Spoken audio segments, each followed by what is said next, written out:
And we're live. Hey guys, I'm Wolfie, and today we are going to talk 49ers versus Seahawks. Who will win?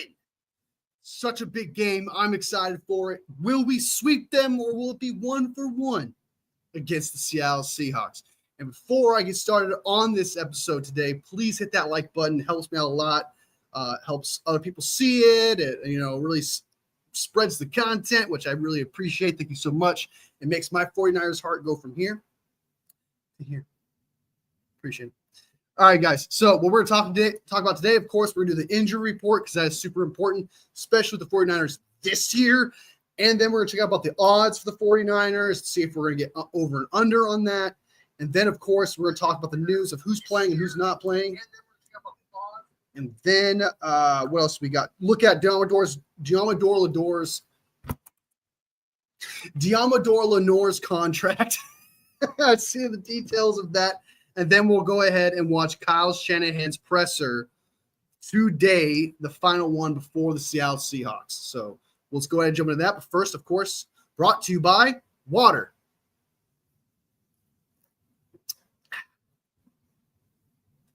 All right. So, jumping into it, it's the 49ers versus the Seattle Seahawks this Sunday. What time do they actually play? Actually, now that I think about it. Oh, my God, I'm unprepared. This is such bullshit. Okay, so 49ers, I don't know what time we're playing. What time are we playing? 1:05 p.m. Pacific time, which is a great time. That means most likely it's going to be on the TV because I don't have the YouTube stuff. I don't have the internet where I can just – the internet, but I don't have the sites and stuff to go and try to find the game and stuff.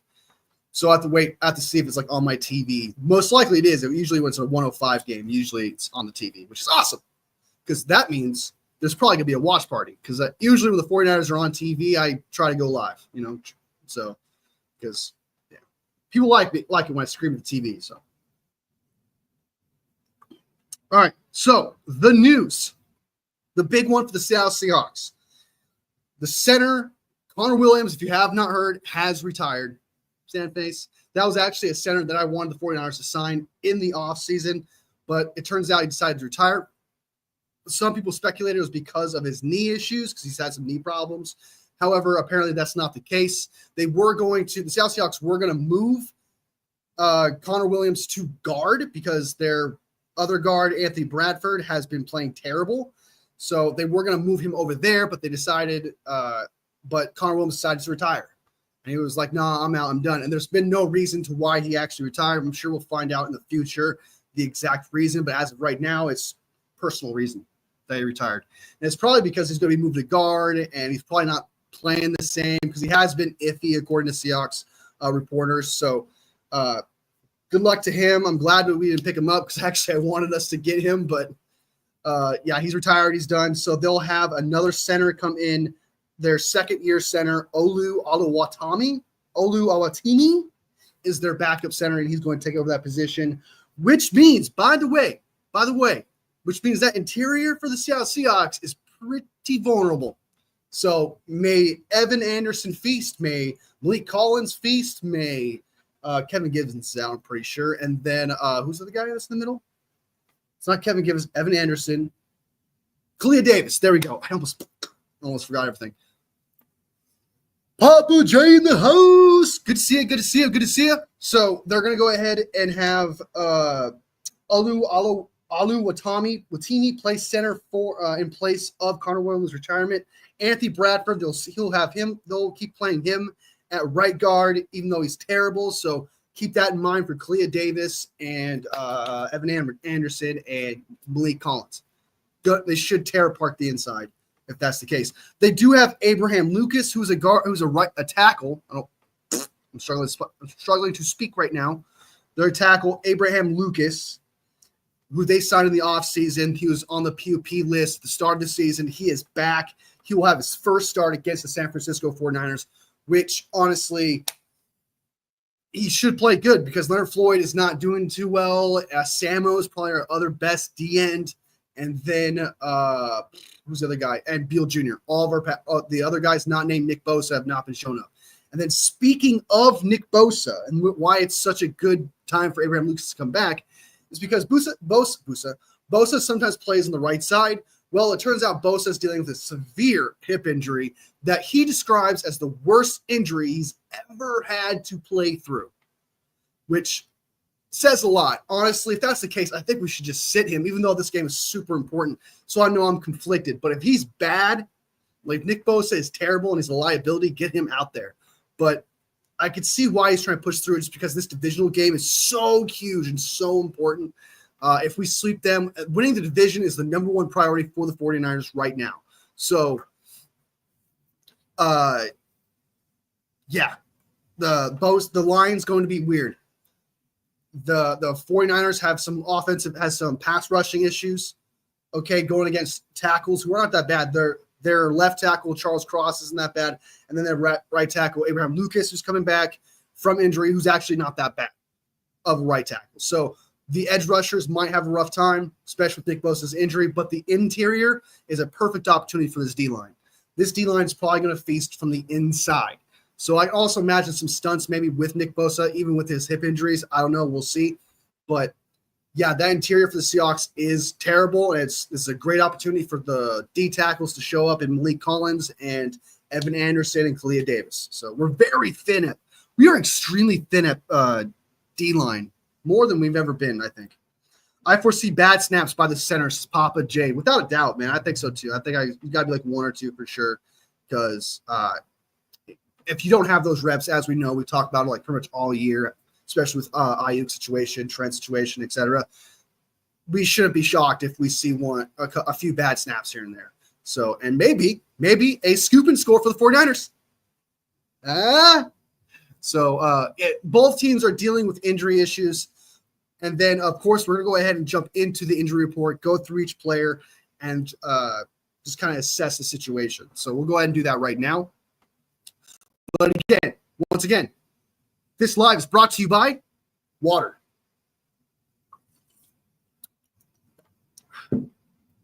All right. Oh, this is a little bit off topic before I get into the injury report. Who do you guys got? Mike Tyson or Jake Paul? Is it Jake Paul? Who's the other one? Can't remember the other name. Who do you guys got? You got the Paul dude, or do you got Mike Tyson? I got Mike Tyson. Mike Tyson's gonna knock the fuck out of. I think his name is Jake Paul. Pretty sure it's Jake Paul. No. Should be Jake Paul. Pretty sure. Yeah, it is. Okay, so he's gonna knock out Jake Paul. Papa J, he knows what's up, dude. Mike Tyson, dude, he's gonna knock him out. I'm so excited, dude. I'm so excited, man. Like. I do not like Jake Paul, and I want to see him I just want to see him get laid out so fucking badly. I can't. I just want to see it. It's possible that Jake Paul's gonna win, though. I mean, the man is old as shit. So, like, even if like Mike Tyson does have like trying to like approach it realistically, the man is older. The man is, like he may not be able to last that many rounds, even though they shorten the rounds to 2 minutes and it's not 12 rounds, 8 apparently. They shorten everything in rounds. So, that's what I want to see. So let me know who you guys got. It actually starts, and I believe in about 19 minutes. I got Tyson, man. I just want to see it. Not to mention, like he's got a death stare in the past 2 days. He's been just having this darkness over him as he describes it. He has this like, I'm going to go in there and just destroy him. Apparently he had like a DMT trip recently. And I don't remember the whole entire details, but pretty much he was told in this DMT trip to just knock out Jake Paul, to just destroy him. So I'm excited to see that. So I got Tyson. I got Tyson. Mike Tyson's Moody slapped the shit out of. I know. I love that. And what's really crazy is about that, dude, that's for him to like get that, because he's like super close to Paul, right? For him to like this and get an efficient slap like that, to just be like, and it just really be like a true bitch slap. It was potent, dude. Like he couldn't do a full swing. It was just like that. It was like, see how bitchy that looks? But he made it look like a full-on smack, because I can't even do it. It was like palmed him, dude. I loved it. Tyson should win, but since he's an underdog, they're gonna have Paul win. We'll see. We'll see. I hope not. But some say it's rigged. Some say it's not. I don't know.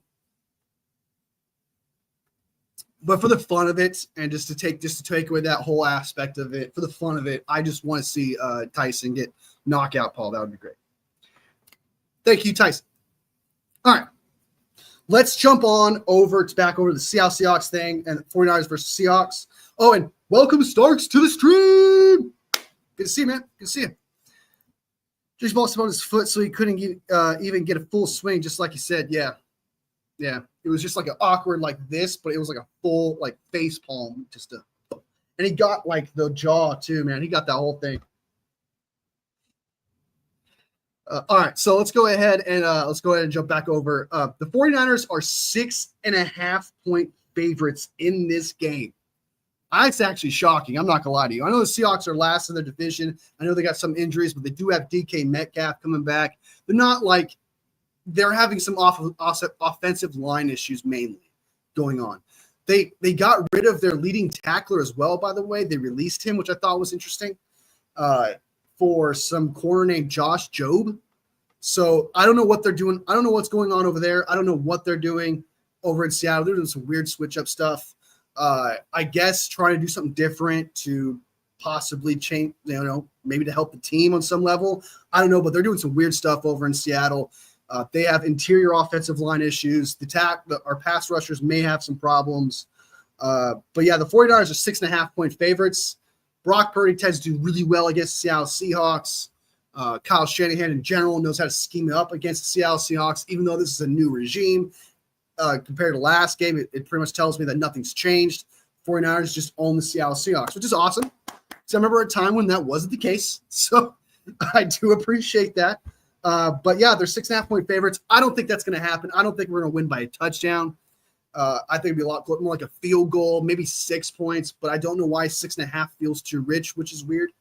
So I don't know about that, especially with Moody being kind of shaky. Like, I don't know, like the 49ers could be 6.5 point favorites, but they could lose that 6.5 points because Moody is not doing so well because he doesn't have this confidence right now. So if he goes into this game, he could be the reason why they don't cover the 6.5 points. I'm not even lying. Jake Moody has been terrible. He's been a liability. I don't know if it's because he came back too soon, which is crazy because a kicker needs to be clutch. We need him to come into clutch moments. Like, they're crucial points. Like, I hope to God he didn't come back early and just kind of push through injury, especially for a kicker that's stupid. So, yeah. So 6.5 point favorites. I don't think that's going to be the case. It's probably because, like I said, because of Moody. The over-under is 48 points. I think this is going to be more than 48 points. I think it's going to be like a 31-27 game, maybe. That's kind of how I see it, maybe 31-27. I got over 48 points. That is the over.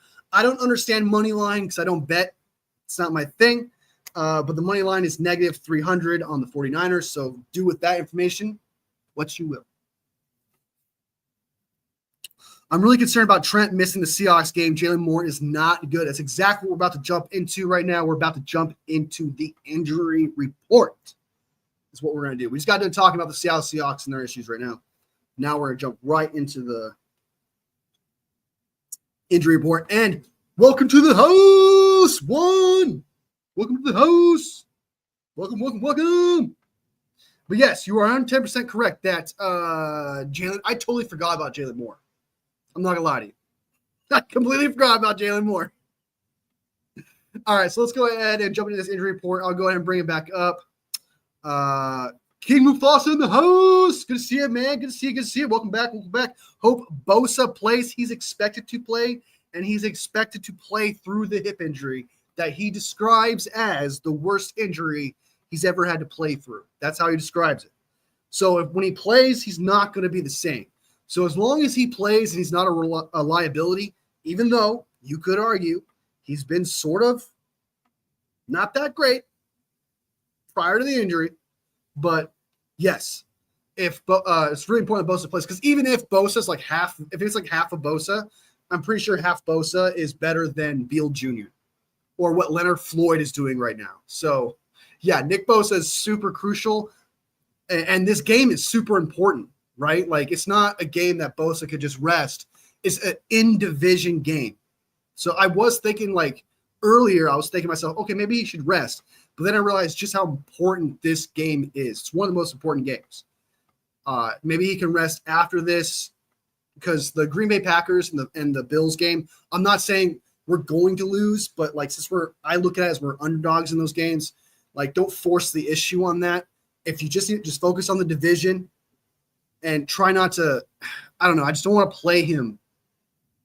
I don't want to play him too much because then it's going to react to his hip and then he's out for the rest of the season. You know what I mean? So maybe be on a snap count or something. What's up? Well, we're showing some love. That's what I like to see. Showing some love. Trent always misses 1 or 2 games. I think this is the best possible game for him to miss, but it still hurts. I mean, they don't got much of a pass rush. The Seattle Seahawks do, so probably. But I also don't think it's the best game to miss just because it is a division game and we need to win it. And apparently it's a game-time decision. I 100% agree, he says. All right, we're showing some love. All right, let me bring this up. I keep saying that, and I'm not doing it. Boom and up. Boop. All right. This is the injury report brought to you by the San Francisco 49ers. Let's go. All right. Nick Bosa, as we talked, hip injury. Did not practice on Wednesday. Thursday was limited on Friday. Usually when you look at this and you don't hear any kind of word, usually you can look at that and be like, okay, he's definitely not playing. But from the horse's mouth, he's expected to play. Just play through the injury, even though he describes it as the worst injury he's ever played through. So we'll see. We'll see. We might see a terrible, terrible Bosa, or we'll see a Bosa that thrives on pain. I don't know. Kevin Givens, as usual, is out. Did not practice. Groin injury. Was out last week, and I think the week before that one as well, which was the bye week. I don't know why he said that. So he's been injured for a while now. I'm surprised he's on the IR at this point. But Kevin Givens is out. And luckily enough, we got Evan Anderson, who's looking like a stud, Clea Davis, who's looking pretty good, and also Malik Collins is a stud. So there's D-tackle is not too much of an issue, but missing Kevin Givens kind of sucks because if one of those D-tackles gets hurt, it's going to suck because even though those D-tackles are good, they still get tired, right? They need breaks. They need that rotation. But if you have 2 D-tackles, if you only have 2 D-tackles, how are you going to like, seriously, how are you going to rotate? There's nothing to rotate.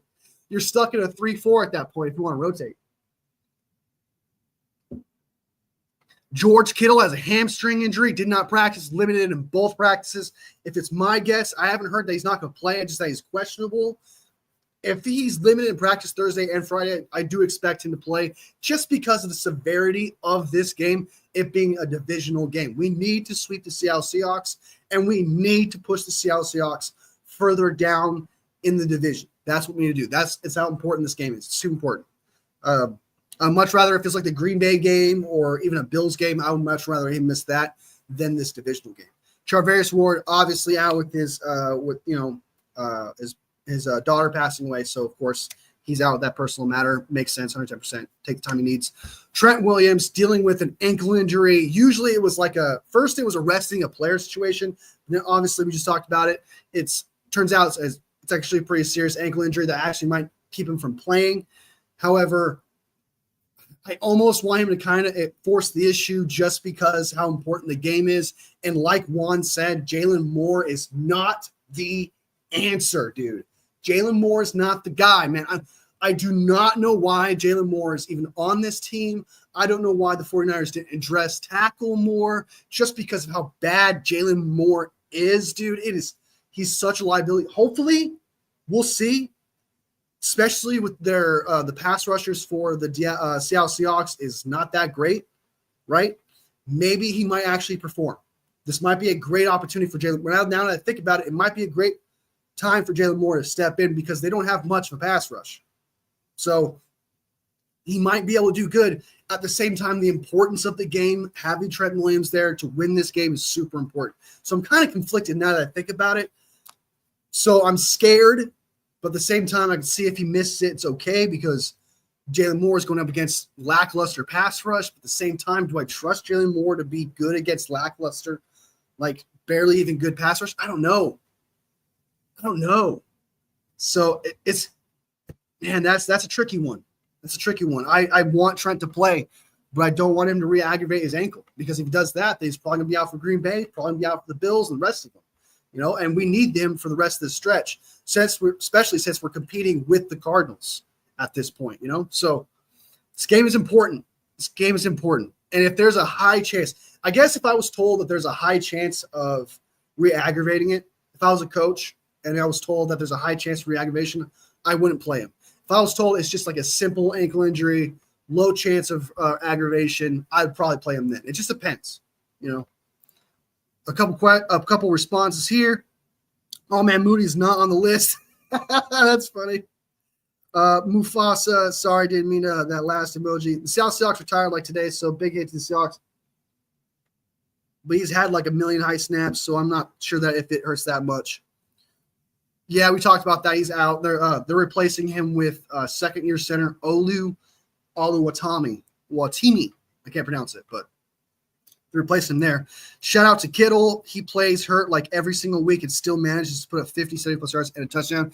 Yeah, he pulls through. I hate that he's injury prone, but I do like the fact that it's not so bad that it's actually holding him back from playing, period. But yes, you're 110% correct. Kittle's a monster, man. He's a beast. He's got a mentality. He has a mentality. Worried about DK because Ward's not playing. I'm not worried. Lenoir is a stud. Lenoir has proven to shut down DK. Lenoir has done it before. And then Green is a stud. I'm not worried. I'm not worried about DK because we also don't know if DK, especially with that offensive line being shaky, Geno Smith has been shaky. I'm not concerned. If this was last year, I'd probably be more concerned. But this year, I'm pretty solid. I'm not concerned about DK at all. Demo can't match up with him. He's pretty small. I'm not sure about Green. Like, Demo has matched up against DK, though. He has and done well. DK knows how, not DK, but Demo knows how to play bigger. He knows how to play big. He can play a lot bigger than the size he actually is. I think Demo can do it because he's done before. I don't think he could tackle him. So, like, I don't think he can come in and do like an intense hit and bring him down. I don't know if he can actually tackle him, wrap around him, but he can cover. Going back to all right, so let's look at the injury report. Talk about Trent Williams, Wishnowsky, back injury. We just signed a punter. I can't remember his name. Pat O'Donnell. There we go. We signed a punter just in case Wishnowsky can't play. He is out, so I guess we're going to bring up Pat O'Donnell to fill in for Wishnowsky, which kind of sucks because Wishnowsky, believe it or not, is a really good punter. So expect some short field for the Seattle Seahawks. Set your mind right now, all right? Take your expectations. Go to the shitty special teams that we currently have. Put it in your brain that there's going to be some short field. There's going to be times where the Seattle Seahawks are going to be at the 40-yard line, maybe 45, a few touchbacks, because we can't expect a journeyman punter to just come in and play like a top 5 punter, So that's probably going to be an unrated situation that I think is going to go under the radar, but pay attention. Our special team is already terrible, and it's probably about to get worse. Because punting them in the back into the 5, inside the 5, inside the 10 has been a thing this year. And without Wishnowsky, that's going to go away, which is going to be harder on the defense. So Wishnowsky being out is a big deal. Connolly is back. He's been having some problems. Was he back last week? I don't know, but he's definitely back this week. He's questionable. Limited practice. If they're limited, most likely they're going to play. Christian McCaffrey dealing with his Achilles, obviously. He's going to play. We know that for sure. Just a quick evaluation. I don't think he was that bad last week, but I do think he played good, right? But you could tell there was some stiffness there. You could tell it wasn't exactly the same, all right? But he'll get back to himself. And also he's got to build that confidence again. You know what I mean? Really dig his feet into the ground and start to trust his Achilles again. That's a huge thing. He may not tell you, he may not tell the reporters this, but I'm confident. I mean, if anybody's going through an injury like that, it's got to be in the back of your mind no matter what. And I'm pretty sure he's just trying to fight that demon. And also just getting it back into game speed is a whole thing, even if you're Christian McCaffrey. Renard Green had a toe injury. He's fine. Full station practice. Gross Matos. I've heard there's a good chance he'll play. I haven't heard for sure that he'll play, but I heard there's a good chance they would play, and then he would be back on the roster, ready to play, because they opened his window, I think. They just haven't put him back on the roster yet, I don't think. Juwan Jennings, obviously, apparently had an ankle injury, but if he's full participant in practice, he should be good to go. Luter Jr. did not practice. He is doubtful to play with his pelvis injury. Aaron Banks was limited in practice as well, but I've heard good things about Banks that he's going to play. The only person I heard that was that's probably not going to play is Darrell Luter Jr. Thankfully, Darrell Luter Jr. is a back-end corner that we don't have to worry about like a position we're filling. Only in special teams, even though we did sign, I can't remember his name, I think McLeod or something like that. He was a huge special teamer. They're probably going to call him up to replace him if Luter Jr. can't play. That's probably what's going to happen because he's supposed to be a really good special teamer, and we'll see how good he is this week. All right, we got a couple comments. Hopefully those dollar bills add to his height. We'll see. You're worried, Juan. It seems like you're worried. You can cover, but you know about these refs and receivers. You know what I've noticed? Darrell Luter Jr. has been responsible for special team miscues, and nobody talks about it. The muff punt at the Super Bowl bounced off his foot, and he ran into Cowan. Spitting hot fire, Juan. Spitting hot fire, dude. 110%. I thought the same thing, but like, I'm glad you brought it up. I'm glad you brought it up because that is 110% true. He's cursed. Either he hasn't been like. Okay, so like if his name pops up on special teams, it's never for a good reason. It's always been for a very bad reason.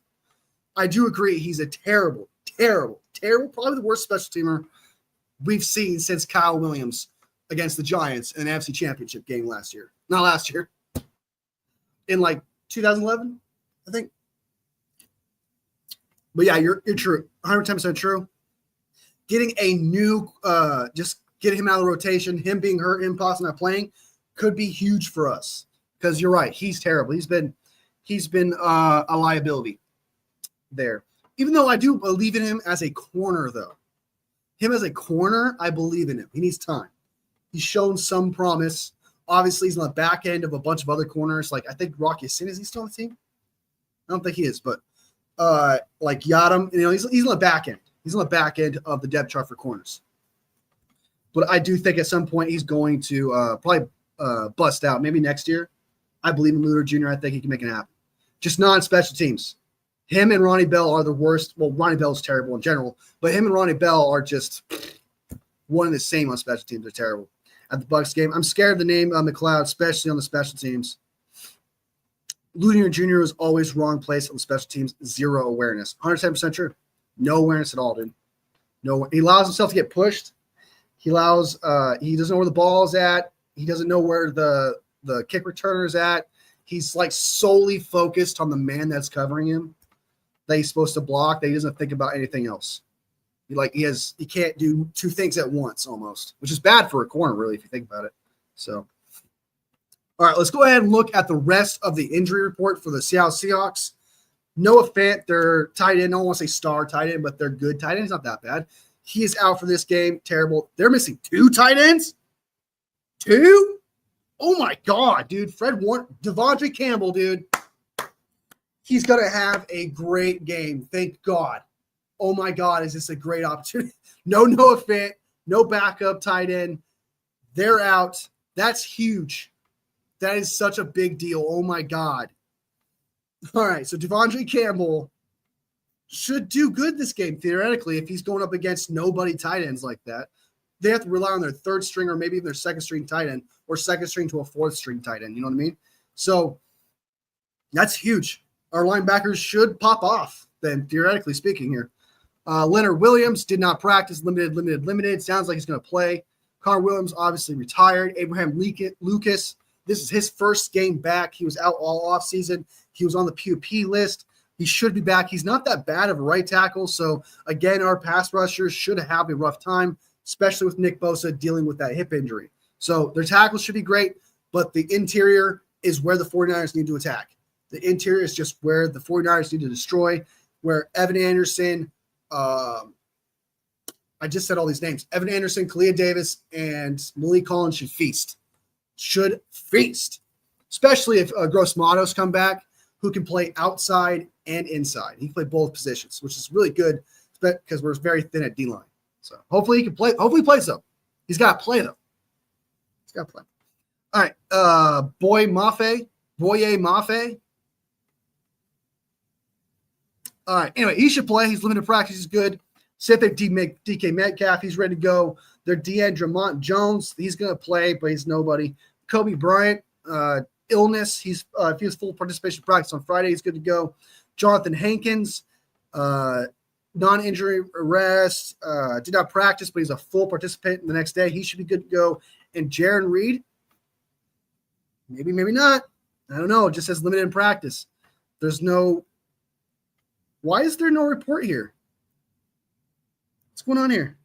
Why is there no did not practice, or practice? It's kind of weird. Yeah, it just says not listed. Can you do that? I don't know. But it sounds to me they got some problems in the D tackle position and the tight end position the most. So, hey, which is good for us. Which is good for it's good for what's his name? Jake Brendel. It's good for Pooney, who's been all pro this year, and it's good for Banks, who's injured, who might not play. So we'll see. Hey, Devondre has been decent these past few weeks. He allowed that fourth and 7 reception, but so did Warner, and he had some nice tackles and third down. We're not going to start defending Devondre Campbell, man. I'm not going to do it. If you want to, that's fine, dude. But I mean, I've seen he is playing better. You're not wrong. He is playing better, but not lay off of him better. I don't think, in my opinion. After this game, that might reinforce that thought. People might lay off of him now and actually start giving him credit because this is the game. I mean, he's not going up against really any kind of tight end, not to mention he's going up against, if he ever to blitz or have to go against the run, this offensive line's atrocious. So if he needs to go inside a gap, right, he should be able to fill it just fine. So this should be a very good game now that I think about it for Fred Warner and Devondre Campbell. I'm just saying he's been decent this past few weeks. Maybe he's become better. You're come on, man. Hey, if you want to believe him, man. Hey, he starts he's going to have guess what? If he has the game-winning interception or a game-winning play, guess what you get to say? You were a believer from the start, man. You get to brag about it, dude. You get to brag about it. And that's something. That's something. All right, so that's the injury report for the San Francisco 49ers versus the Seattle Seahawks this Sunday at 1:05 p.m. Pacific time. Super excited for this game. Again, the 49ers are favorite by 6.5 points. The money line, whatever this means, I don't know. -300 for the 49ers. Over/under for this game is 48 points. Let me know what you guys got. Do you think the 49ers are going to win by more or less than 6.5? Do you have the 49ers and the Seattle Seahawks scoring total points over/under 48? I got the over on the 48. I just think that's going to happen. Short field for the Seattle Seahawks. I think they're going to get about 20-something points. But I do think the 49ers in this game break the 30-point threshold in this situation, which puts them over, which mathematically puts it over 48. So I got the over on the 48 points. I got the under on the 6.5, and I don't understand money line. So there you go. Devondre Campbell hype train. Chugga. If Trent plays, I'd take the over. If he doesn't, it's going to be a one-score game. Okay. All right. We'll see. You definitely, if he plays, the offense will definitely play better. That's for sure. Brock Purdy will probably not be scrambling as much, for sure. So I see your logic there. I see what you're going with there. All right, so that was the injury report for the 49ers in San Francisco. That is your over and under. That is your favorite for the 49ers. They are the favorite for 6.5 points.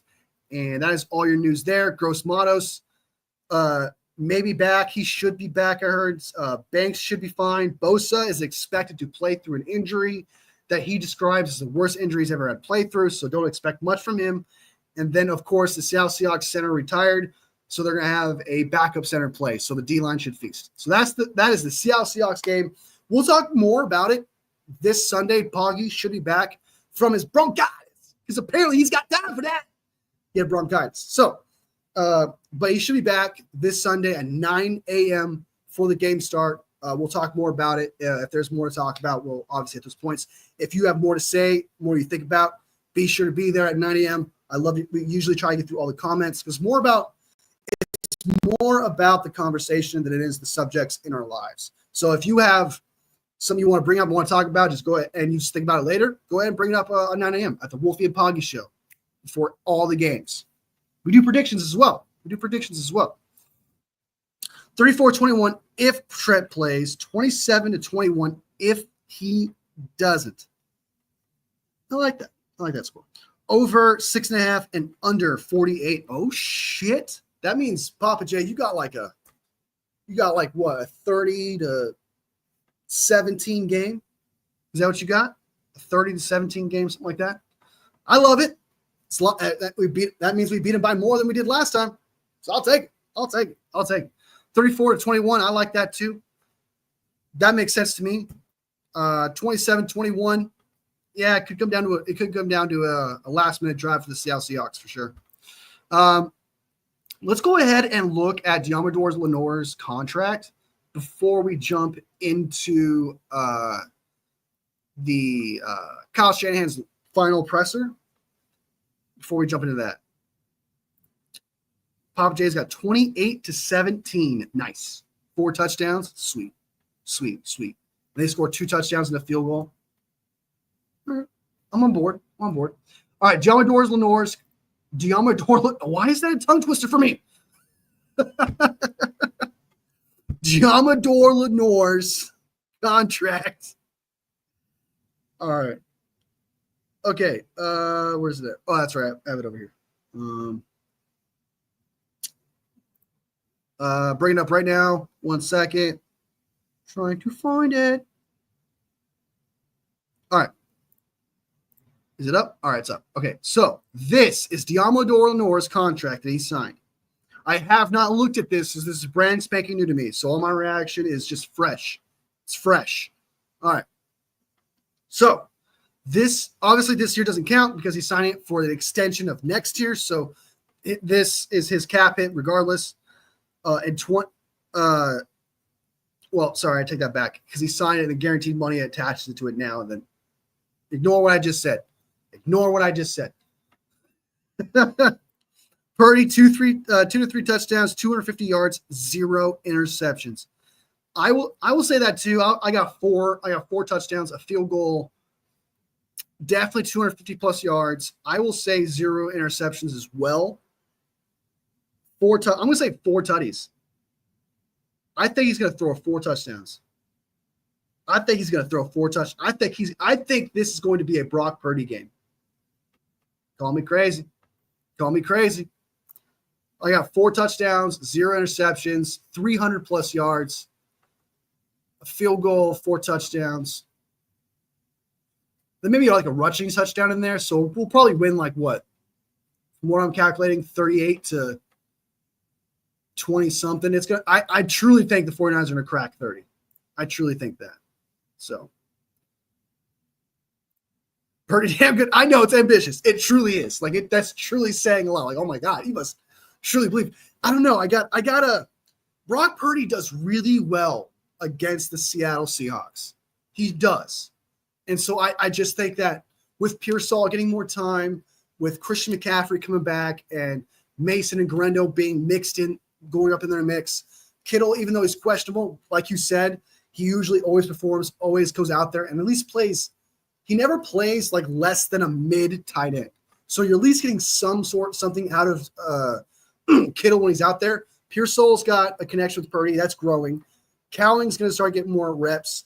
Debo is out there. He's fully healthy, even though he's not like – still, big deal. Ayuk's not out there, obviously. And Juwan Jennings is back too. So I just think that arsenal going against the Seattle Seahawks, that the 49er, that Brock Purdy just dominates. I just think this is going to be a Brock Purdy game. And I think Brock Purdy lovers are going to enjoy what they see. And you know what? And that could come right back into my face. Oh, pause. That could come back at me and be bad, and he could only score like 14 to 17 points. We'll see. But usually, Kyle Shanahan, at the very least, if Brock Purdy doesn't pop off, Kyle Shanahan usually knows how to draw it up against these players at the very least, because this is a new coaching staff, but Kyle Shanahan knows how to take advantage of these players. He truly does. So I just think that this is going to be a good offensive game. As for defense, though, I'm expecting them to allow 20-something points. If this 49ers team doesn't crack 30, I'd be shocked. Let's look at that. My expectations cracking 30. This defense could let up and play terrible and allow more than 30 points. But I'm counting on the 49ers to score 30 plus points. So we'll see. Don't jinx it. I know. Don't jinx it. Don't jinx it. Don't jinx it. And I'm trying not to. I feel like if I talk about it too much, keep like really throwing it out there, it might end badly. So, all right, looking at Lenoir's contract. Okay, so he doesn't have that big of a cap hit this year, 1.6. Next year, was it April 1st, $6.52 million becomes fully guaranteed April 1st, which he'll definitely get that, no, without a doubt. Only 1.8% of the cap. That's crazy. He's taken up 7.1 and 6.6 in 2026, 2027. In 2027, that's probably when they'll extend him. If this is fully guaranteed, this is fully guaranteed. So they're probably not going to extend him or renegotiate his contract until 2027, maybe, or possibly 2026. But as of right now, he's for the next 2 years, 2024 and 2025. This is probably what's going to be. And then in 2026, if he's not that good, or if he's fallen off, or he's gotten better and the cap's gotten higher, this is probably where they will, in 2026, they will come back to his contract and see how good he is. Because at this point, in 2026, that's when this will be the year when Renardo Green is going to want to have a contract extension if he's good, if Renardo Green is good. Around 2026, this draft class is probably where they want. After this year, that's when they're going to want a new contract. So this is going to be a big one. And that means that Lenoir most likely is going to be our number one corner for the next 3 years. That's what that tells me. It tells me that in 2026, the 49ers expect Lenoir to be the number one corner, which is great because he can play inside and outside. It works. And if he keeps playing the way he's playing, totally worth it. Totally worth it. And if he plays like shit, we're not going to be able to get rid of him until what? We say $15 million in 2027, we say $15 million, but we take a $5 million dead cap hit. But in 2028, everything changes. $18 million if you cut him and you take 2.6 dead cap. That's not bad. That's not bad. So that probably can't get out of it. If he's terrible and just at age 28, just one of the worst corners ever, and you're desperate and you got to cut him, then you got to cut him. But this tells me that they don't plan on really judging him until he's 29. All right, if he's terrible, they're not going to cut him until 2028, it seems. Because you can't cut him with 7.8 and 6.6 against the cap. That is just way too much. So, I can't fucking breathe. I'm dying right now. All right. Yeah, I like this contract. I think it's worth it. He's not being paid the number one corner this year, and next year he's not being paid number one corner. But the year after that, in 2026, they obviously have plans for him to be the best player on the team in 2026, which makes sense to me because that's when Green wants to get paid after 2026. Who else? And everyone else, I think after that in 2026, it's not going to be the same. Ward shouldn't be there in 2026. Yadam's probably not going to be there in 2026. So yeah, it really should just be Green and Lenoir in 2026. So this makes sense. I love this contract. I like it.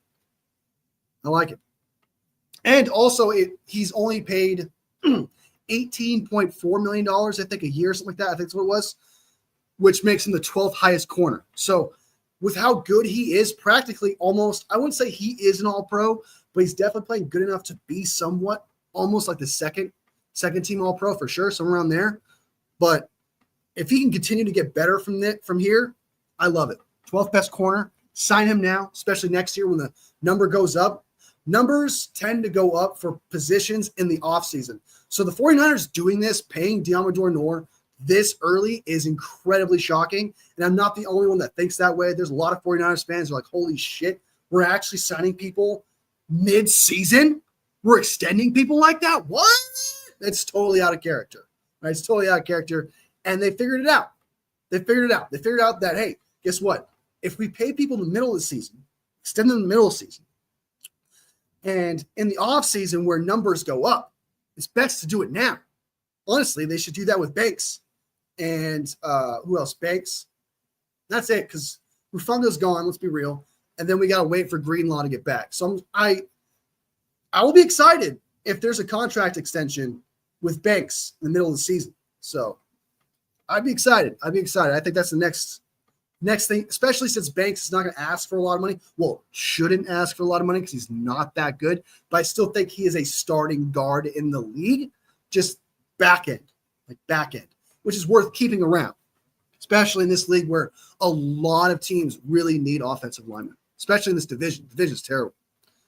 We got SK in the house. So, oh, never mind.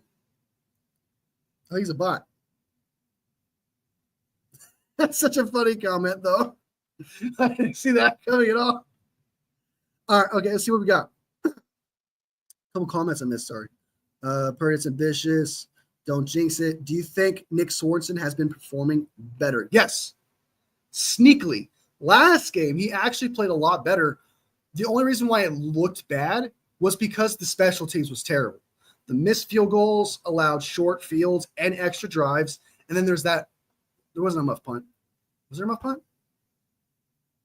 There was a muff punt, wasn't there? Yes, there was. That's right. There's also a muff punt. So there's extra drives, scoring a touchdown. If you take that all away, technically, I remember this. I added it up. If Mooney didn't miss, right, and allow extra drives to the Seattle Seahawks, if they didn't allow that muff punt, entering the fourth quarter, it would have been, what was it, 27-10. That's pretty good. It's pretty good. I think special teams just did so terrible that it just made the defense look bad. I think defense played well. It's just that special teams just made him look bad, allowing short field, extra drives, and a muff punt. It's just terrible. He kind of fell apart in the Cowboys game, but I think the defense was all right in the Bucs game, including the penalties. I can't remember too much about the Cowboys game, but I don't think he played that bad. It wasn't great, but I don't think he played that bad. Strawberry Reacts said, "Welcome to hell, Strawberry. Welcome." Yep. It says yes. Yes. How many cookies would you like? Yes. The only time I was mad at the defense was the final drive with all the penalties. Yeah, that was brutal. Brutal. Like a bad time to not be clutch, right? Bad time to not be clutch. Like you're doing so well. Like no one's blaming you at all until you saved the worst drive at the very end. It was terrible. That was the drive, I believe, where Nick Bosa was being stiff-armed to oblivion, looking like a backup edge rusher. Yeah, that was that drive. That was the worst drive I think the 49ers had that game, and probably in a while too. The defense is getting better. What's really interesting is I don't think this defense was doing it as fast as D'Amico was, because D'Amico was started off bad too, right? He didn't play very well either when he first started and first got in there, but he figured it out. But I think he figured it out faster than he did. I think it was week 5 or some shit where D'Amico really kind of picked it up and he figured it out. I think Nick Sorensen is starting to figure it out and is getting better. So we will have to pay attention. And like I said, pretty much what I talked about is pay attention to special teams. What is special teams doing? Is special teams pinning the defense in bad situations, or is the special teams putting them in terrible situations? You know what I mean? So you got to pay attention to that. And if you do that, you'll be able to tell if it's actually the defense or if it's the defense just really going up against terrible odds. So less distraction during the offseason when players sign. During midseason, they can fully rest without having to work during their off time. Their families too. Also, it's you're in midseason, you are pumped already. You're doing fantastic. So Lenoir's doing. There is no rest period. There's no period to be okay, let's go spend money, woo, and not focus on training, woo. You are in it. You are in it, and you're getting paid, so you're getting that vindication as well. I do agree. I think getting paid psychologically is better. I think it's probably better. We'll see, though. We'll see. If Lenoir plays terrible from here on out, that means his ego either got too big or the money did change him, and it doesn't matter if you do midseason or not for a player. It's going to say a lot. We'll see. It's going to say a lot. I know Nick Bosa been hurt, but that 4th and 7 was terrible. Just pull him towards you and sack him. Don't hold on his hand like you. Yeah, he completely overthought it. I can't remember everything he said about that tackle, but something about I didn't want him to get free at all because then he would really get to throw the ball or some shit. I don't know. It's the dumbest excuse I've ever fucking heard. You grab that arm and you throw him to the ground. Like, it looked bad. That was one of the worst. That was so embarrassing for Nick Bosa, especially against Baker Mayfield, who is a college rival. As we know, they have a whole thing together, the flag stamping thing, the whole shebang. You let Baker Mayfield, your rival, do that to you. Your personal rival do that to you. Embarrassing. I watched it, and I was like, oh, my God. I was like, I can't believe you just did that, dude. Grab that arm and yank it, dude. Bring that shit down. The arm is part of the body. It's not illegal. Oh, my God. The defense wasn't bad against the Chiefs either until the end of the game. Yeah, that was the thing. It wasn't there was no compliments. Like, no one was complimenting each other. Like, offense wasn't playing that great. Defense was – I didn't think the defense played great against Kansas City Chiefs either. They did at first. If I remember correctly, I don't remember the score. Was it 14-12?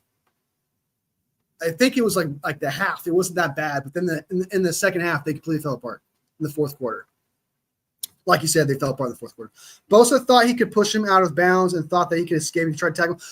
He was so far away from the fucking sideline, dude. You're right. He did say that. He was trying to push him out. He was so far. There were seconds in between him grabbing his arm and just being like, I'm pushing you, dude. Like, it was stupid. Niners, the defense sold until it mattered the most. Yeah. I got so many political jokes for that. I'll spare you. Thank you. Appreciate it. All right. Let's go ahead and jump into Kyle Shanahan's presser, because that is one thing I want to get into, because I make a video out of that. That's like my one video I make out of my lives is like whenever I watch a video. So we need to get myself a video. We're going to react to Kyle Shanahan's presser. I have not seen it yet. So we'll go ahead and jump into it. And yeah, hopefully he's got some great news. And we're probably going to hear some things that we already talked about, of course. But there might be some nuggets in here that we might enjoy. I don't know. We'll see. This is Kyle Shanahan's presser. I can't hit the no right now for some reason. My throat. I'm dying. All right, there we go. Mayfield owns Bosa since college, sadly. He's got that one game. Bosa has that one game. I think it was the first game that Bosa played. Bosa won that one. But yeah, I would say he's 2-1 right now when it comes to that. Well, I guess if you want to count the victory of Bosa, would you give that to Bosa? Would you give the W against the Bucs to Bosa? If not for that stiff arm, I think we'd have to give it to him. But that stiff arm that Baker did kind of gives him the W on a personal level. So he's either 1-2 right now against Bosa or 2-1, depending upon how you look at it. All right, so let's go ahead and watch Kyle Shanahan's presser before the Seattle Seahawks game. And I don't know why I said CC like that. Let's do it. Let's go. Last night, reported some stuff, and just from practice on Thursday, Luter was pelvis. Shed a little bit more light on where Trent is. We saw him walking off the field before practice yesterday. Yeah, just has been hurting all week and thought he'd be able to go today. Couldn't. Hopefully he'll be better tomorrow. Good to go, but he'll have all the way up to kickoff for him. The right ankle for him? I'm not sure which ankle it is. Yeah. How's it look for Etor? Good. He'll be fine. That's just the semantics of taking him off IR, and he'll be back on our deal tomorrow by 1, and he'll be up Sunday. The fact that you're going to get an extra body to play defensive end, how much is that going to help? Oh, it helps a ton. And just and we've had big expectations for Etor. Had a hell of a camp, and had that bad injury at the end of preseason. I wasn't able to heal the right way, and we feel this time off has healed it, and excited for him to get back with us. I have a scheme question for you. I'm extremely excited for Yetur Gross-Matos. I think he's going to be a stud. honestly, I think what was I had, as everyone who watches this channel knows, that I believed in Gross Matos. He was my underrated signing. I think he's going to do fantastic. I think he was playing through injury the first 4 weeks or whatever before he went on IR. Like before he went on IR, he wasn't that good. I was very disappointed in him. But it's possible he was dealing with a knee injury until Clea Davis came back, and then they put him IR. So they could have had a plan there. Hopefully, Gross Matos is 100% ready to go, and he can actually be that player that I really, really hoped he would be. High hopes for years for Gross Matos. Hope he's okay. Hope he's 100% because we could really use him right now. I mean, with Nick Bosa's injury, with the hip injury going on right now, we could really use that underrated player. Even though Samo is fantastic, Samo has been a revelation in a backup player we signed out of nowhere, just being better than Beal Jr. and even Leonard Floyd. But anyway, I digress. Your turn, Gross Matos. We need another pass rusher, and hopefully he shows up. He can play inside and outside. He can play inside and outside. So. Does Brock Purdy have the license to hand signal route changes to receivers pre-snap? Like if he were to see man coverage with a single high safety, could he like hand signal to a receiver like to change his route to a stutter go or something like that? Is that when there are those things, we put in the play call. But yeah, we have hand signals for everything. You'll have to make roster. What was that? What was that? Let's rewatch that. That was interesting. Did you see like he just wanted to bitch slap Grant, dude. You can tell so bad, dude.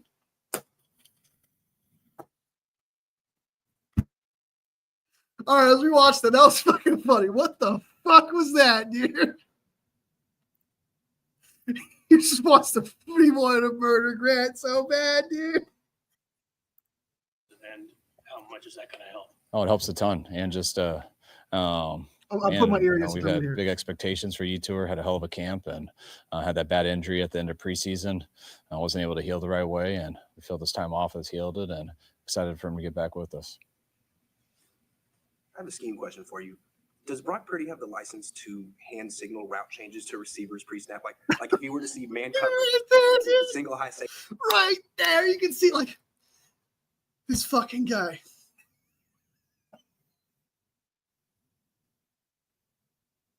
You can see like this fucking dude. Fucking loved it. All right. Juan says there's more to it, I think. Let's play a little more. Okay. He always wants a bitch slap Grant, and that's true. That was a dumb question. It was. He's already asked that question, didn't he? Isn't that the same question he asked? Safety. Could he like hand signal to a receiver like to change his route to a stutter go or something like that? Is that when there are those things, we put in the play call. But yeah, we have hand signals for everything. You'll have to make roster spot for Gross Matos. Yes. Is any of these injured players potentially IR? Mitch. Yeah, well, not 100%, but we still got to discuss that, but most likely. Is his back? You want to bring more specifics as far as what exactly is going on with his back? No. Was it just a gradual thing? It just kept getting worse, or did he really have a traumatic thing? It bothered him a ton in training camp. Then we rested him a ton, got better, but it's been acting back up again, and now we're back to where we're in training camp. When you have a cerebral quarterback like Brock who's been in your system for a few years, do you put more and more in his play pre-snap, or do you adjust your philosophy? Have I not answered the questions that are already written that your article's already written on? Am I not giving you the right quotes? No. I was wondering, it seems like he's unique. I mean, he's quite smart and been here for a while. And I was wondering, like, does he earn more freedom or? I don't know. I don't think you understand. It's not about earning more. We put as much on. What? Did he say that, dude? I know. Sorry, Juan. I know. I'm doing that thing that I hate streamers do, which is to go back. But I want to go back and watch this. I'm enjoying this so much. It's fucking funny as shit, it's been dude. acting back up again, and now we're back to where we're in training camp. Round two. When you have a cerebral quarterback like Brock who's been in your system for a few years, do you put more and more in his play pre-snap, or do you want to bitch slap him so hard. hard. Have I not answered the questions that are already written that your article's already written on? Am I not giving you the right quotes? No. I was wondering, it seems like he's unique. I mean, he's quite smart and been here for a while. And I was wondering, like, does he earn more freedom or? I don't know. I don't think you understand. It's not about earning more. We put as much on Brock with double play calls, triple play calls as anyone. But just because you don't see someone do a hand signal or something, that not as many teams do that. They used to do it a long time ago, but that's not really what it's like. But it's just semantics of how you get to it. But there's not many offenses in this league that don't give a quarterback a few options. So Grant was trying to like make it seem he's pressing the question. Obviously, a question he's asked before, because I'm pretty sure he's asked this question multiple times. So we had a conversation about audibles and things like that, and I was shocked by that. But based on Kyle Shanahan's response, it sounds like he's reiterating, like, hey, yeah, we get he has play calls, he has audibles, essentially, it seems like. And there was this whole thing. So maybe I was wrong about that to react that way, but it sounds to me like Kyle's saying that there's other things that it requires other than just hand signals. Like there's other things that changes the play. It sounds to me that Grant is fishing for Kyle to give him a quote that he doesn't believe in his quarterback on some level, or that he's holding him back on some level. And it sounds to me that Kyle is just tired of that. Like, I've given you everything you could possibly know about this situation. I've said everything there is to said about the whole audible situation. I've said everything there is to said about what Brock Purdy is able to do and can't do. He said it all. That's pretty much what Kyle's saying. Like, dude, what are you doing? You're asking the same shit over and over again. And so I'm trying to be in Kyle's shoes, where like, where's he coming from to be like, all right, dude, you know what? I want to just bitch slap you so fucking hard right now. But it sounds to me, dude, that like, because it's true, if you really want to think about it, a lot of the sources of Kyle's like headaches, and I should say dealing with rumors, twisted rumors, made up bullshit, mainly comes from him. So I can see where the animosity comes from, where it's like, you're just trying to get some kind of quote out of me where I'm saying that Brock Purdy is not that guy and I don't believe in him and I'm holding him back on some level so you could preach that. And I do love this. I love that. I love that Kyle Shanahan fought back. I love that he was like, I don't think you understand. I love when he says, you do not understand. That was a jaw dropper, dude. That was a jaw dropper. I love it, dude. That's awesome, man. I'm glad. Because it just sounds to me like, even though I will give Grant this, though, he did not smirk back, even though he was trying to like just reiterate the question, being like, give me a quote, give me a quote, give me a quote. Grant did not snap or anything like that. So give him credit for that. But it's well deserved when you're trying to fish for something that's not there, or fish for something that you've already fished in that spot. You've already asked this question already. You've already gone through this cycle, right? If anything, you just gave Kyle more power and more pushback against you, because what he said just made it like all the bullshit in the narrative you were saying about Brock Purdy can't do this, Brock Purdy can't do that. Kyle took this opportunity to be like, all right, man, guess what? I actually do give Brock Purdy this power. I do allow Brock Purdy to do this. It's just not evident or obvious to the naked eye who has no idea what's going on. And he's pretty much saying, you do not know what is going on. You do not know. And I think that's good. Good on Kyle, man. Good on Kyle. That's what I like to see, man. That's what I like to see. That's funny, though. He was just like, this fucking guy. I love it, dude. All right.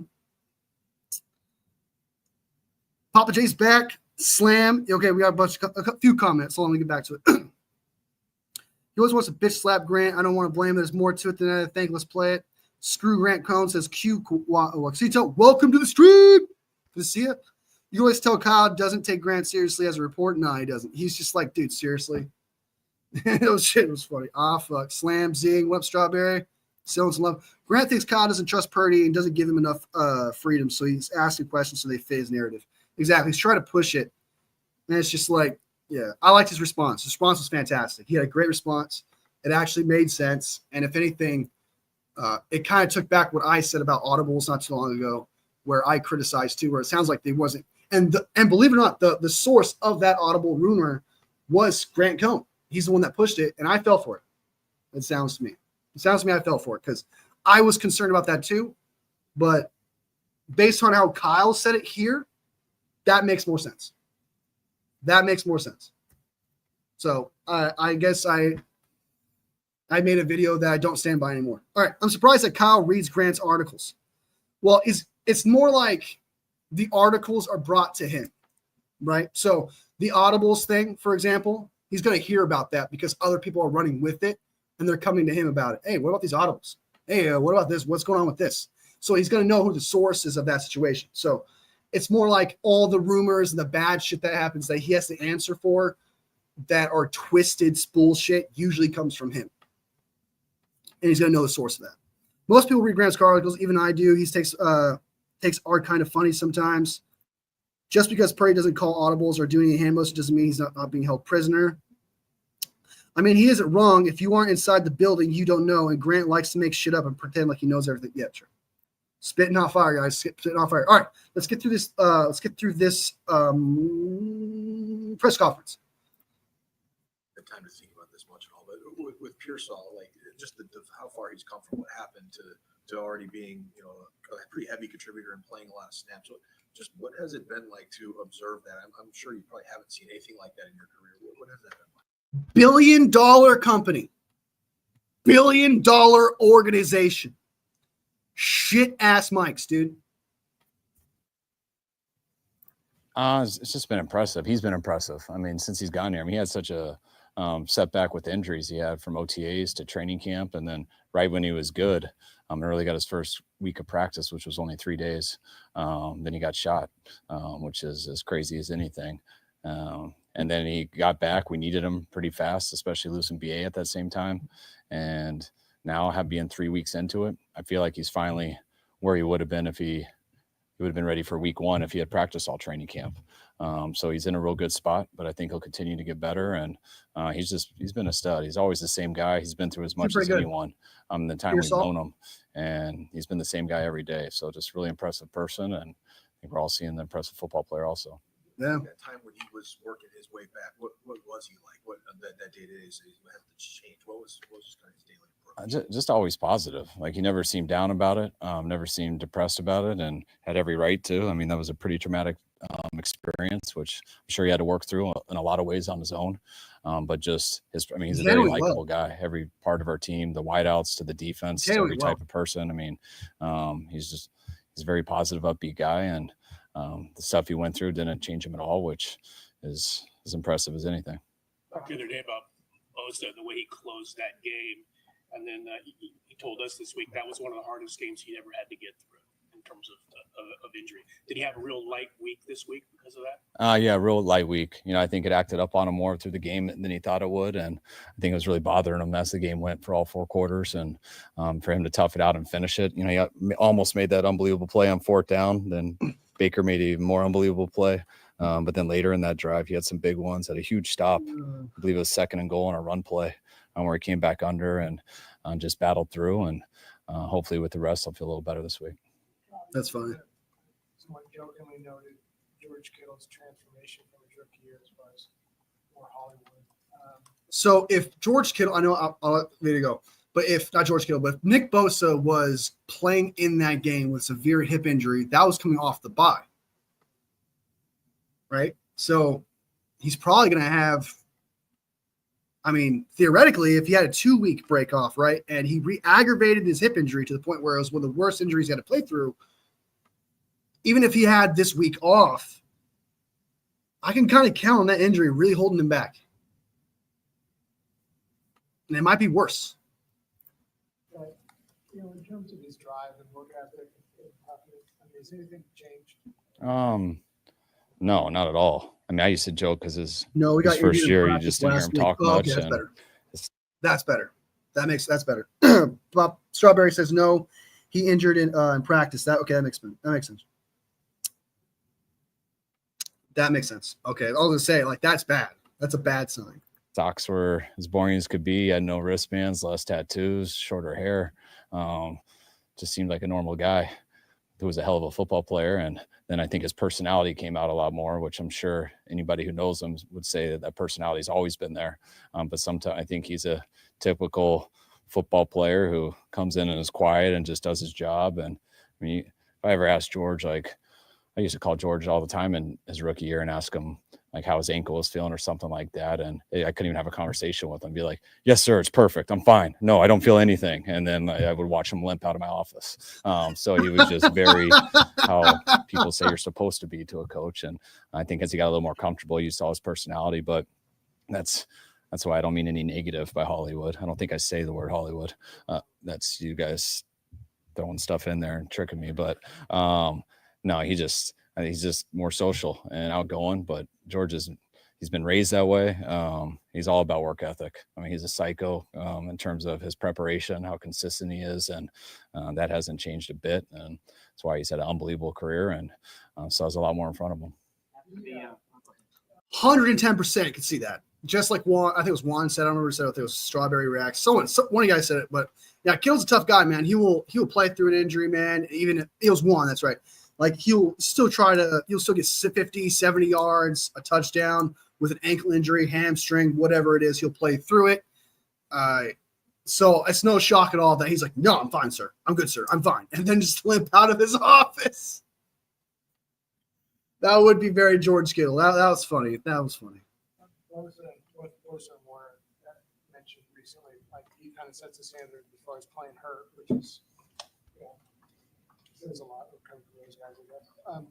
I don't know. Warner's going to be going to rank that, but just his ability to gut through that is very unique. Yes. I mean, it's hard to be a great football player if you're not like that. Like you always want to protect. You never want someone to gut through something that's going to jeopardize them for the rest of the year. But there's a lot of pain that people got to deal with, and George is unbelievable with it. You just watch some of the pain he can be in during the week and the way he can get to by Sunday where you don't think he'll be able to get there, and he does.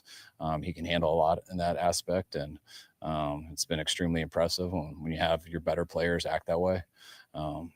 It's one of the best ways of leadership you can show.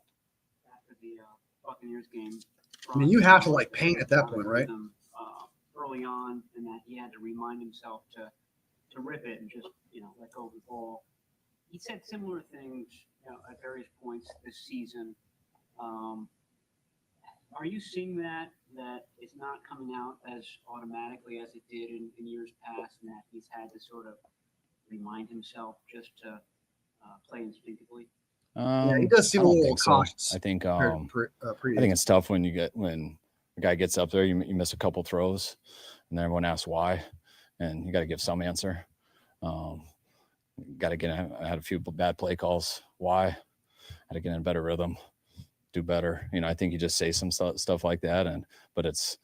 I mean, what else are you going to say? We're not always on it, and you miss a couple, and he missed a couple early, and when you miss a couple, sometimes you maybe start. You don't want to miss again. So you start thinking about it more, aiming a little bit more instead of just letting it rip. So I think that's a common thing that guys say because that usually is the right answer. But I don't think it's anything. It's definitely nothing that I look into more than that. Yeah, I do agree. Like, don't handcuff Brock, dude. I hope he's not handcuffing himself. I hope he's not holding himself back because that's Brock Purdy's magic, dude. His anticipation, his faith, his belief to really put it in tight windows, make those plays. I hope he's not holding himself back or anything like that and just second guessing himself because that's Brock Purdy's magic. He's going to throw probably an interception, but he's going to throw he's going to have an amazing pass somewhere. That's his thing. He makes big plays. He throws in tight windows. He has elite anticipation, and that requires balls, man. That requires faith. And if he second guesses himself, you can't do those things. Those two things can't exist. Had a lot of success against Seattle. Is there anything when you look back on those games that kind of stands out as why he's had that kind of success? I mean, we play him twice a year, and Brock's had a lot of success versus a lot of teams in these 2 years. I don't think he lost anyone in our division until this year, which and this year he's lost 2 of them. But we beat Seattle earlier, so he's undefeated versus them.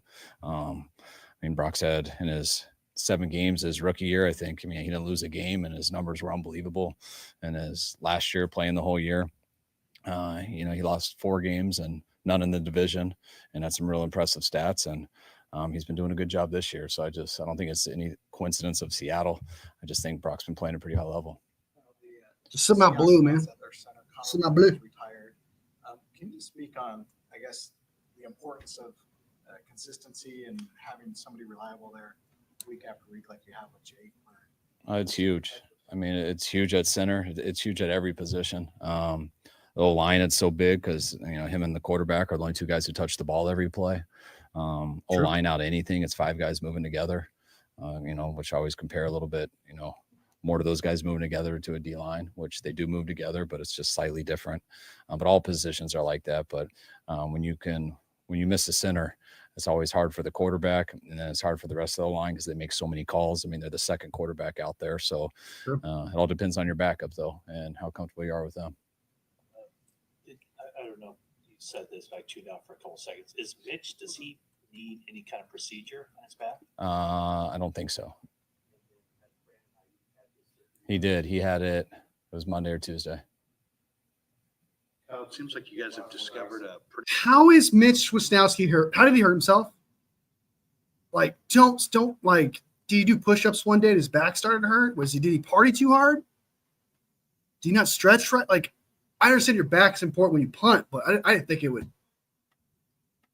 I don't know, man. Like, why are you going out there getting your back hurting, dude? Like your leg, I understand, but your back, dude, where'd that come from? All right. And from what I've gathered, he's had this injury for a while now. He's been dealing with this back injury for a while now because we've been trying out punts secretly under the radar for the past month and a half. Or how long it's been. It's been a while. But I've noticed every other week, previous to this one, before we signed Pat O'Donnell, there was some weird. I was like, but Wisnowski's fine. He's on the injury report. He's good. But we're checking out punters. So that entire thing is weird, bro. Just I don't know. What are you doing to hurt your back, dude? Pretty significant player in Evan Anderson, and Chris was saying to Matt that it was He injured pretty before intense camp. It was from negotiation working out. as God an damn it. undrafted to get him over Seattle and some other teams. How fortunate do you feel that you landed this player? And That's true. what has he shown That's a good you point, so far? Strawberry. That's a good point. I mean, I think I said earlier in the week, but you hope you don't need those guys right away because they're going to be players, but you just want to be able to develop them and make sure that you take the time to get them ready. I mean, it was tough putting him on practice squad because we knew he had a chance to be a player, but then you got to cut a guy who's ready to go. So those are the risk reward, the gambles you got to take. And fortunately, no one stole him from us, so we kept him there. Had a couple injuries, got him up, and then he played so well. We knew if we didn't bring him up, people were going to notice. So we signed him to our roster, and he's proven us right in that way. He's only gotten better since that, which means whatever you flash, people can always flash stuff and not end up being that. But he flashed enough to get noticed, which got him on the roster, and he's only gotten better since then. So that stuff's huge for us. That's how you overcome injuries. I mean, everyone, you can get lucky. I think we have been pretty lucky the last couple of years. Haven't been as lucky this year. It's a little bit more of a normal year. And when that's the case, I mean, you better have a very good plan at the end of the draft. You better sign good free agents and give them every chance to make your team and hopefully have a good practice squad. That's one thing I was shocked by was that Evan Anderson wasn't picked up from the practice squad. I actually kind of thought he wasn't going to make waivers. I kind of expected him to make the roster. I expected him to make the roster. Not only that, if he didn't make the roster, I expected him to get picked up because he took extra money to not go somewhere else, right? And there's other teams out there that need a D tackle or experimental D tackle out there, and Evan Anderson had promise. So I am relatively shocked that he wasn't taken. I think Kyle Shanahan is correct in that they got lucky that he got taken, especially since they put him in a game and then put him back on the practice squad and then brought him up again later. That was ballsy. They did that twice. Who else did that to Samo as well? It was Samo and it was Evan Anderson. They played games with those two, and those two pieces have been crucial.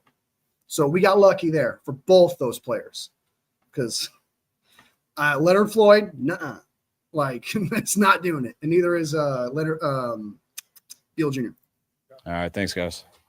Thank you, Kyle. Peace out, dude. That was Kyle Shanahan's presser, the final presser before the Seattle Seahawks game. Let's go. Double kill. All right. What we got? We got some questions, comments, not questions. We should sign Purdy to a 10-year contract, $50 million a year, 70-80% guaranteed. I don't think he would take that. I'd be all for it. I mean, he's really a reliable quarterback. He's clearly the only injury he's had that serious with that PCL. But outside of that, he's very durable. I guess he had a concussion too. But anyway, I'm starting like I'm like giving a reason to not fucking sign him that contract. But no, I think we should sign him that contract. I do agree with that. I would be happy with that. That would make me happy. $50 million a year, why not? 10 years, why not? I'd take him. I would take him. I believe in him. I think he's a franchise. I think he's elite in my eyes, especially the wide receivers I was working with, the separation, the lack of yak, the injuries, all of that. I think he's elite. I think he can do that. I can't exactly make that argument this year, regardless of the yak and the separation. He hasn't played statistically. He hasn't played fantastic. You can make the excuses of injuries, but I don't like doing that. It's not my favorite thing to do that. But yeah, I think that Brock does make some boneheaded moves. Do I think he's just going to get better from here? I do agree. I do think signing him to a 10-year contract, would I do it? Yes, I would. He's the best contract. He's the best quarterback we've had since Steve Young. And I will die on that hill. I will die on that hill. He injured before camp. It was from working out. We're talking about Wisnowski. He fell from grace. That injury made him go from one of the best punters to below average. He's probably going to be better than Pat O'Donnell, though. Pat O'Donnell. I think he's been playing. I thought Wisnowski wasn't playing that bad this year. I think he was playing that bad. Just look at the stats. See how good he is. Let's draft a kicker first round of punter. Oh, my God. Don't be giving anybody ideas, dude. No ideas, man. And he flashed in those games, too. So, yeah, they got lucky. Yes, Evan Anderson flashed. And so did Samo. Again, shocker. Like, Panthers didn't pick him up. They could use some development. You name it. You name a team, man. I mean, they deserve the roster spot.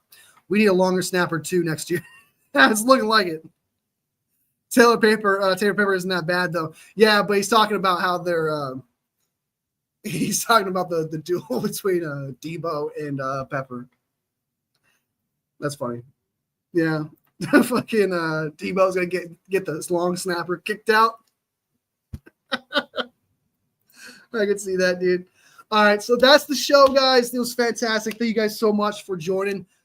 We talked about, so just a quick rundown. 49ers are favorite against Seattle Seahawks. 6.5-point favorites. I have the under. Papa J, I think, has the over. And Juan, I think, also has the over as well. If Trent plays, that if I remember correctly, the over-under is 48 points. I got the over. It seems that I think Juan has the midline, if the midline, which is 48 points. If Trent doesn't play, he has got the over. If he doesn't, no, wait, you got the midline because I think he said 31-17. I don't know. Point is, the over-under is 48 points. I got the over on that. 6.5-point favorites. I got the under on the points.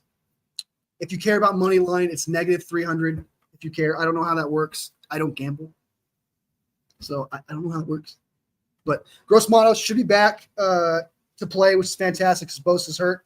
He's apparently he's playing through the worst injury he's ever had to play through.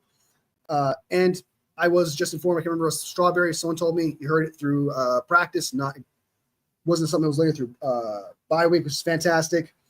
Seattle Seahawks center Connor Williams retired, so their second-year center Olu Awatini will be playing. Anthony Bradford is their terrible right guard, so I expect the D tackle position to feed this game. Abraham Lucas, the right tackle, who comes back for his first start because he's been hurt all off season, but he should be back first game. Hopefully he's rusty and this really subpar DN room can feast. And Jomador Lenoir's contract, I love it. I think it works out great. He's signed to be the number one corner pretty much in 2026 because as of right now, he takes up he'll take up 7% of the cap in 2026, which tells me they expect him to be number one corner. That's fantastic. And yeah, that is everything. We watched Kyle Shanahan's presser. I will definitely say this. That was probably the most entertaining press conference I've ever seen of Kyle Shanahan. I actually loved that one. I laughed a few times. It wasn't just the Grant Cohn thing. There's a few comments he made that the George Kittle thing was good. The Evan Anderson stuff, I like that. That was probably one of my favorite press conferences of Kyle Shanahan. And don't worry, I'm going to stop the glaze. Okay? I'll stop the glaze. All right. Too much glaze on these donuts. All right.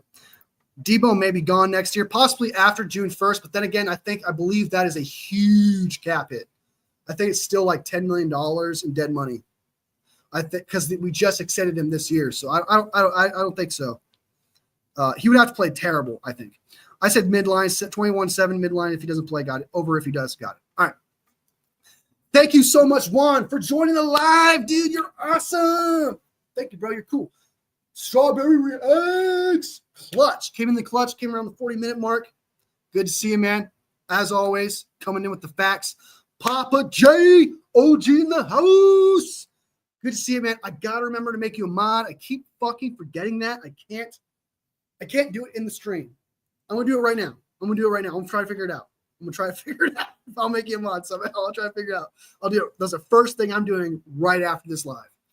Anyway, thank you so much for joining, Papa J. Who else do we got? That joined. Q, Joss.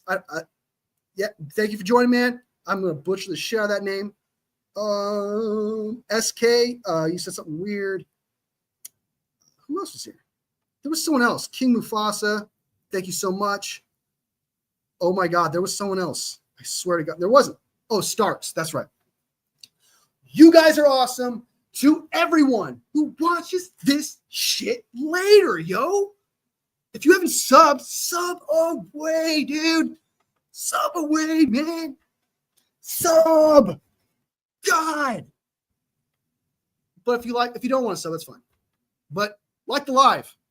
Helps me out a lot. Makes my 49ers heart grow from here to here. It truly does. All love, fam. I'll see you next video.